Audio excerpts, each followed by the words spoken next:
Today the church venerates the memory of St. Charles Borromeo. He lived in the 16th century. He was, by reputation, a great scholar, intellect. There's probably more seminaries named after St. Charles Borromeo than perhaps any other saint.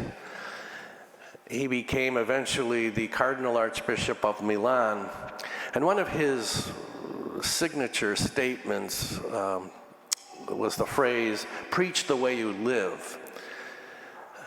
He believed that every Christian is called to be a preacher, and that 99% of preaching doesn't take place in a pulpit, it takes place in the world as we witness the teachings of Jesus Christ. We try to transform the society we live in. We try to be authentic. And the more the way we live reflects what we say, the more credible a Christian we are. He had little patience for people that talk, but their behavior, their choices, their decisions were in striking contrast to what they were claiming to believe. And this teaching of St. Charles was very much grounded in the scriptures today, which reminds us of that essential commandment of the Lord, to love one another as we love ourselves.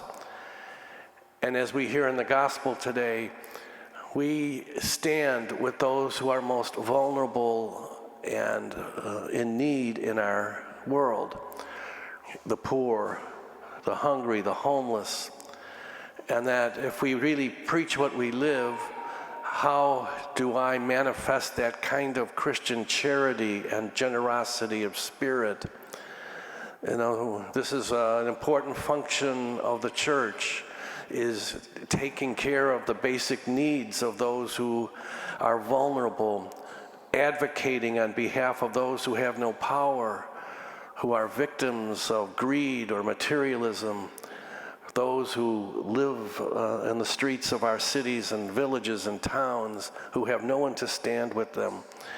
Charles would say, walk the talk, be who you say you are, and how important that is.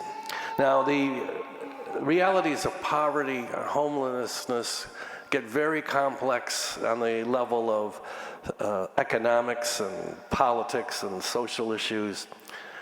But we can't get lost on that level of dialogue when there's someone dying on the streets because they're hungry, or a mom that has no place to go with her children, having needed to escape a domestic abuse situation.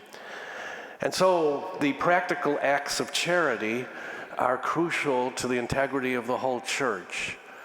And I was just thinking of this past weekend, we Guilds 30 and 8, collected hundreds of dollars and hundreds of cans and food items for the food pantries that we assist. Many people brought coats for the men's coat drive.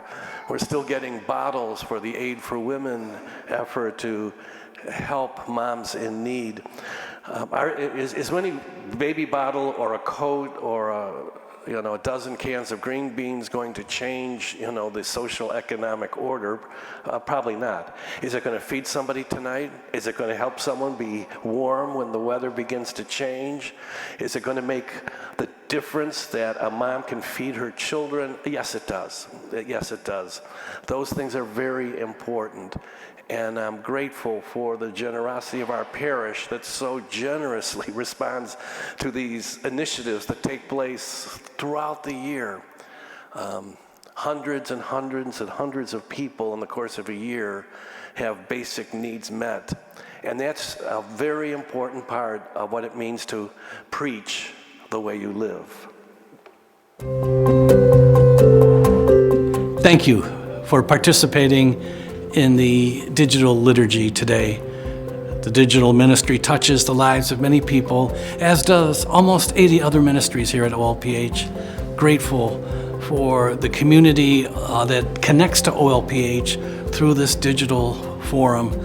It's unbelievable how many people are able to access the liturgy and other events because of this ministry.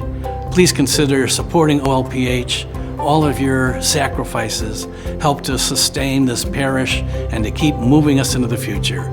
Thank you very much, and keep watching.